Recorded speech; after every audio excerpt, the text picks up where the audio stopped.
Hey everyone, Sam Ovens here, and in today's video I want to tell you and show you how I learn new things. And the reason I want to do this video is because a lot of people have written in and asked and also commented on videos and said, Sam, how do you learn new things? And learning things is a real skill, and if you think about it, you really have to learn how to learn, which is kind of a different dimension that most people haven't thought about. Most people want to know, what should I learn and how should I learn? And if you think about it, what they're really trying to do is learn how to learn. And once you've learned how to learn, then you can pretty much acquire any skill that you want, because that's the one most important thing. It's kind of like a cheat or a hack, because once you learn how to learn, then you can learn anything. But what I've noticed is that most people don't know how to learn, and they've treated learning as kind of like this thing that happened back when they were at school or college or whatever, and now they're not learning anymore. And let me tell you what my process is. I'll just make it real simple, because in this process I didn't have at the beginning. I didn't just think, okay, I'm going to make this process and then follow this. I learned through trial and error and making a lot of mistakes. And over time, this process kind of emerged out of what I was doing, and I've honed it and refined it since. So this process should be able to help you right away. So the first thing I do is, I don't just want to, learning takes a lot of time and it takes a lot of energy. And, you want to be careful what you put into your brain and what you learn, because you don't want to learn something totally useless, right? And so the first thing I do is I think, well, what am I trying to achieve? This is the number one question. This is where all of it begins. What am I trying to achieve? What is the end goal? I have to think out into the future, what do I want to achieve? And I get that clear, crystallize it, define it. And then I come back to now and I think, okay, well, what do I need to do in order to achieve that goal? And quite often it's, well, I need to learn how to do this thing in order to achieve this goal. Because the goal is going to require action in order to achieve it, but the action is going to require some sort of knowledge and strategy and process and tactics in order to implement it properly to achieve the goal. All right? So this is pretty much what I do in my brain. I just think about the goal, then what actions need to take place, and then what knowledge do I need in order to take those actions in order to get that goal. That's pretty much the process. And then very quickly, I've gotten specific about what it is that I need to learn. Now let me give you an example of this. So let's say that I want to learn how to, I'll tell you one recent, right? Because it'll be easier for me to remember, because I've been dealing with it right now. So this year and last year, a huge focus of mine has been hiring great talent and also managing great talent, really smart people. And so what I want to have, what's the goal? Well, it's a team of really smart, talented people working hard and doing great work, okay? That's the goal. Now, how do I do that? Well, I need to hire them, and then I need to manage them and make sure they're doing good work. Now, of these actions, which one is a prerequisite to the others, right? Well, there's no point in learning how to manage great talent and make great talent productive unless you have them. So the clear, obvious one is hiring.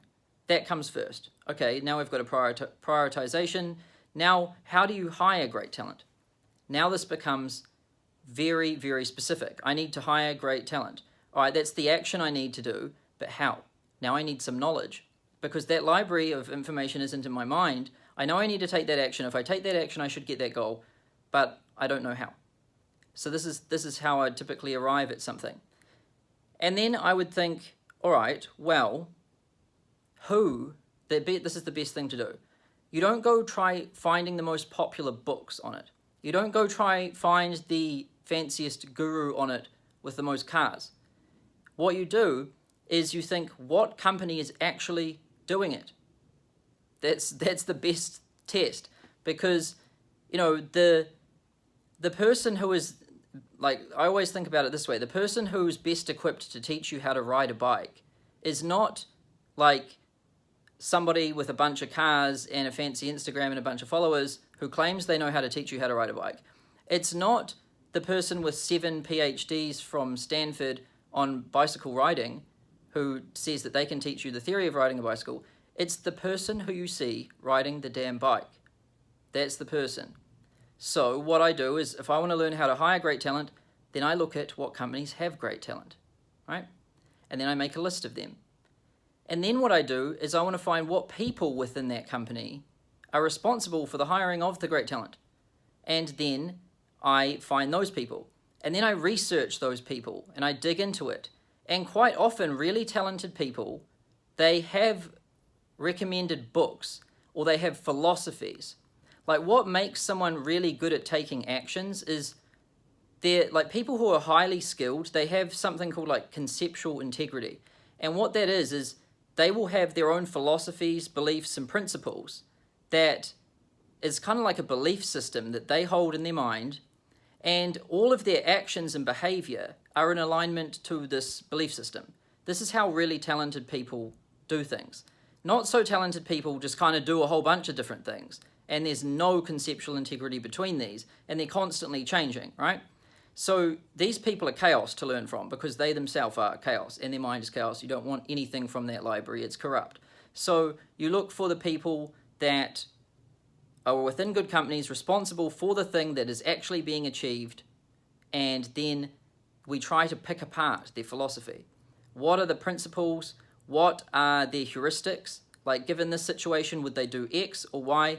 And what are the parameters for these different decisions? And then we want to trace back the nodes in the map where these people learned. Because in order for this person within this company who is talented at hiring people, then who has this belief system which seems to be very good at taking actions that relate to hiring good people, how did they get that belief system? Because people aren't just born with some belief system. And people don't just wake up one morning and be like, oh shit, I now have a new philosophy of hiring talented people. It doesn't happen like that. They have to go out and get it. They have to consume information, and they have to be influenced by different people and different things throughout their life in order to learn this philosophy. And so I want to learn where they learned that from. And quite often, these people, they leave a lot of clues. And quite often on purpose, because really talented people like to share information. And they'll often say, a lot of them even have books. And so you can go and find their sources, and then that is how I'll find my way to the information, right? And this is pretty complicated, but it's pretty simple at the same time. Because before I read a book, I want to make sure that my logic to arriving at that book is sound. I don't want to go on and ask some dude like on Facebook or go into a Facebook group and say, hey, what's the best book on this? That's not a good idea. What you don't want to just ask your friend who has a shitty e-commerce business making $20 a month with no talent other than himself, who isn't even really talented, so really nothing, like, how do you hire good talent? And then, oh, dude, you got to read this book. Like, no, don't do that ever. You have to find these sources of information by going through like the correct path. So I'll just say it again so it's crystal clear for you. Define the goal, then break it down into the actions you need to take to achieve that goal, then the knowledge that you need to have in order to take that action in order to achieve that goal. Then, once you know what knowledge you need to know, then what company is taking that action and achieving that goal really well? Then who within that company is taking that action and achieving that goal really well? And then what is that person's belief system and philosophy? Really understand that, write it down. And then how did they acquire that belief system and philosophy? We want to find their source materials, and then we want to read those things, right? And then after we've read these different things, like let's say there's 4 or 5 different books, then we're able to really understand in depth how this person built their belief system. And then we're able to build our own kind of belief system on the subject of hiring great talent and make it our own and tweak it a little bit, because we don't just want to copy theirs verbatim. Not because of any reason like, oh, you shouldn't copy people. Like, if you could just copy them and it worked, I would just say do that, and I would do that. But the thing is it doesn't work, because every different person has their own unique style, and there's a lot of similarities and things, but it's never just a carbon copy.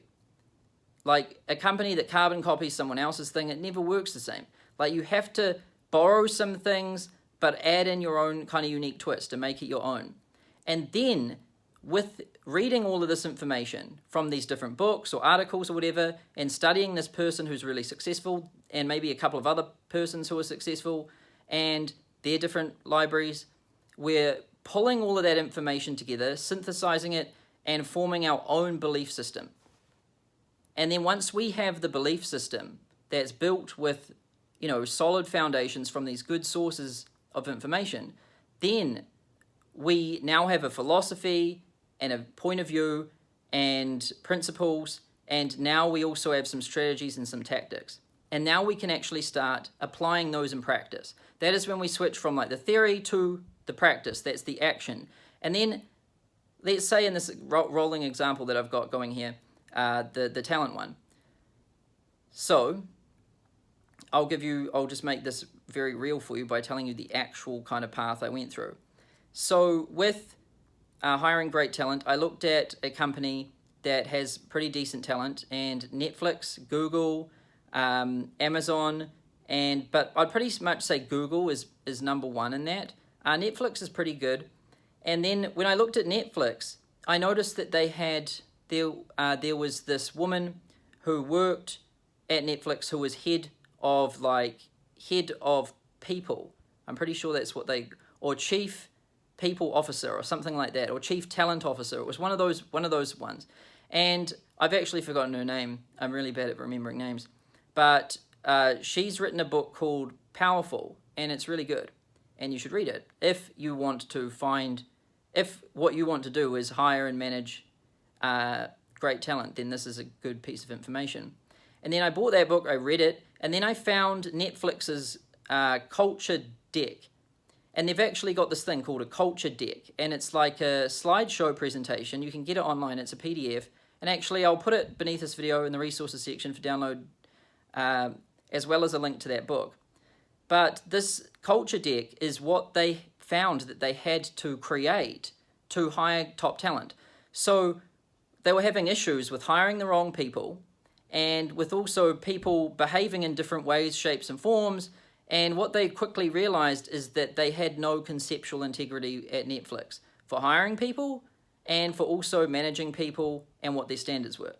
And it's a big problem. As soon as you start hiring people, conceptual integrity and talent becomes the number one thing. It's the number one thing on my mind these days, and for the past year.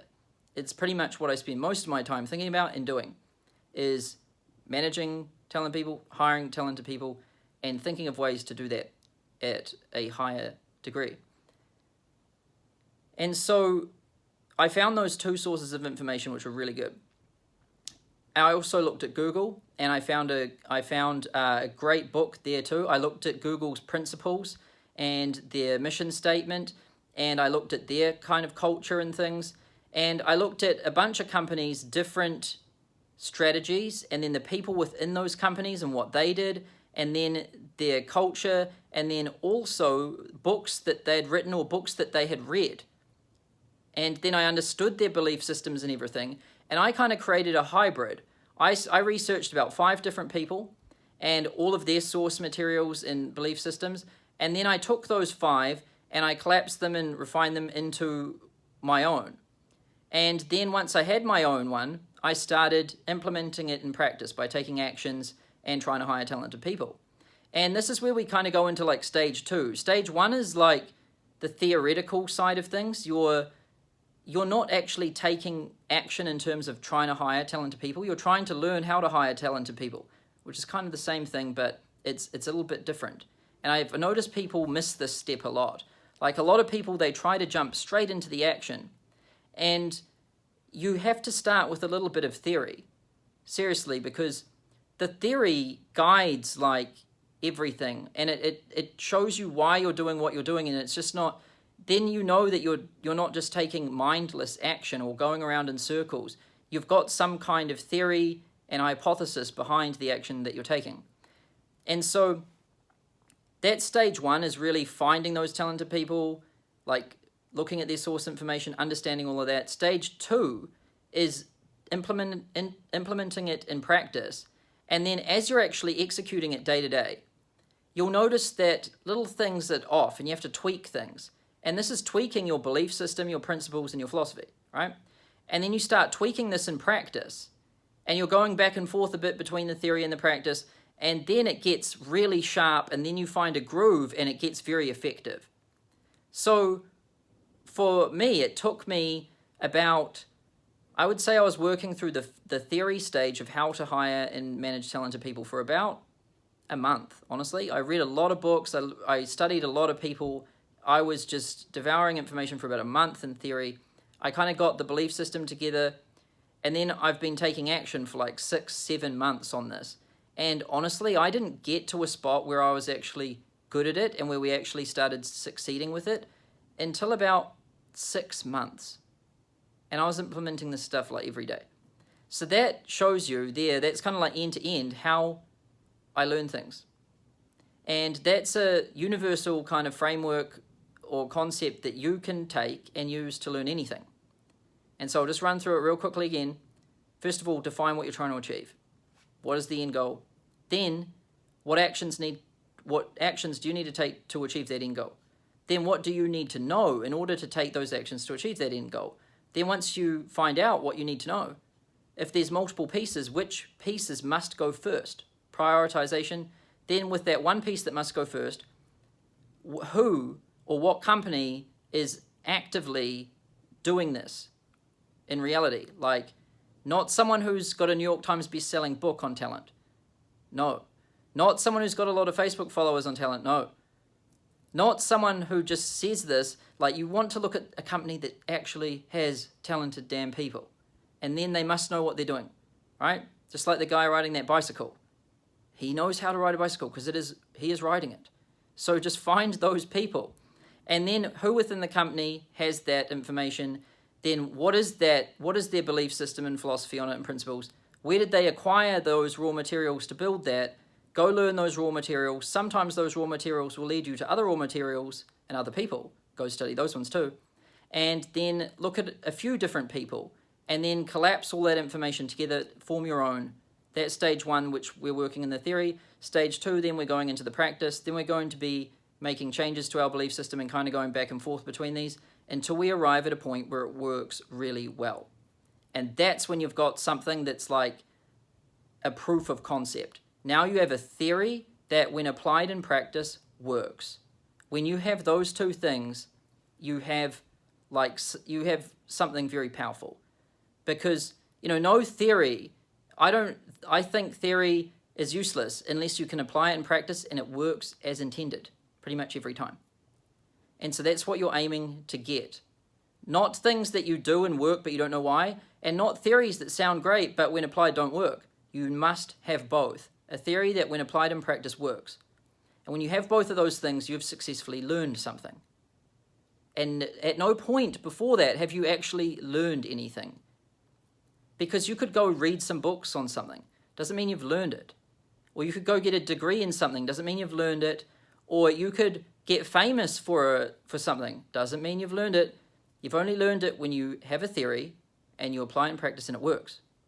That is the definition of something that is learned. And then you're never done either. It's always continuously, you have to get better. Plus the environment and the world we live in changes, and so we have to adapt and move with time as well. So just because you've learned something and it's working, never make the mistake of thinking that this is now completely done. You'll probably be able to get a good life out of that, but then it will need tweaks and maintenance along the way to keep its edge and keep its sharpness over time.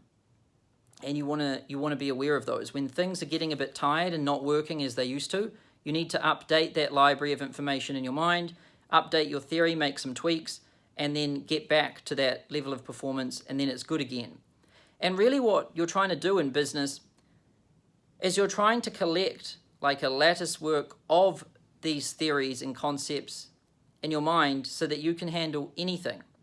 So, when it comes to accounting and tax, when it comes to hiring, management, when it comes to like your organizational structure, how you structure your teams, and how you structure the workflows, and how you partition tasks and everything and load balance them within your network of people.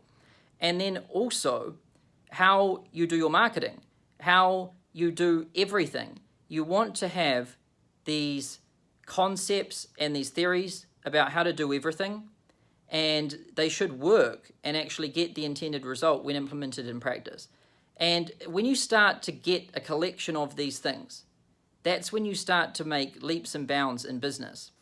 Because when you arrive at these different situations day to day, you're no longer guessing.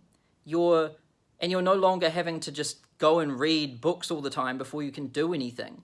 Like, you start to get into a zone where all of these things that you've learned, they start to come together, and you're able to apply them to all these different areas in life and business, and that's when things get powerful. And I know early on when I was an entrepreneur, I'd learn these different things. Like, I'd learn sales, I'd learn accounting, I'd learn tax, I would learn marketing, funnels, landing pages, Facebook ads, Google AdWords, SEO, websites, copywriting, and I'd learn all sorts of different things. And quite a lot of the time, it felt pointless. I was like, why am I learning this thing? And man, it's taking so long to learn this thing. But in hindsight, like, all of this stuff, they were like kind of building blocks, like little Legos, right? And each one didn't seem that important. And I kind of wondered, is this really going to be that important? But once I started to get like a collection of these little Lego blocks together, they became more than the sum of their parts. So if we look at like 5 blocks, right? Well, there's just 5 blocks. But when we look at all the possible combinations of 5 blocks, there is many. And that's what you don't see when you're learning the things. You just see them as the individual parts. But when you combine them together over time, they become a lot more than the sum of their parts. It grows exponentially. And the moves and strategies and things you can deploy gets like limitless. And that's the point where, I don't think most entrepreneurs hang on until. They might learn a little piece here, a little piece there, but they don't keep going. They don't keep building up their little Lego blocks. And my advice to you is to use this process I just shared with you to learn things. It works real well, and it's a good, just no-nonsense way to do it. You're not looking at what's popular. You're not looking at some idiot's recommendation who shouldn't be giving a recommendation, which is what a lot of people like to do. A lot of people like to give recommendations. Doesn't mean you should listen to them. And also, it's not about what's famous or what's popular or trendy or anything like that. It's just about grounding it in like reality. So if somebody is actually doing it in practice, then we want to learn what they're doing, what their philosophy is behind that doing, and the building blocks on which they built their belief system of how to do the thing they're doing successfully, right? We're just tracing it through. And then when we know that, we're grounding everything we learn in like solid evidence.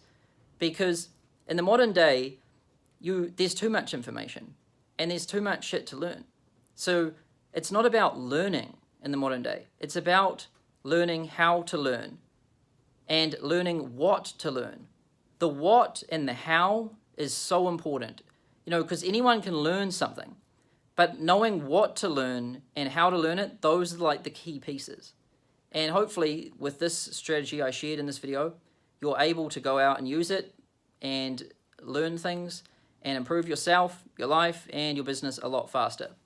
So if you liked this video, just click that like button and also click subscribe. I release a video like this once every week, as well as customer interviews, live stream Q&As, and other things like that. So thanks for watching, and I look forward to seeing you in the next one soon.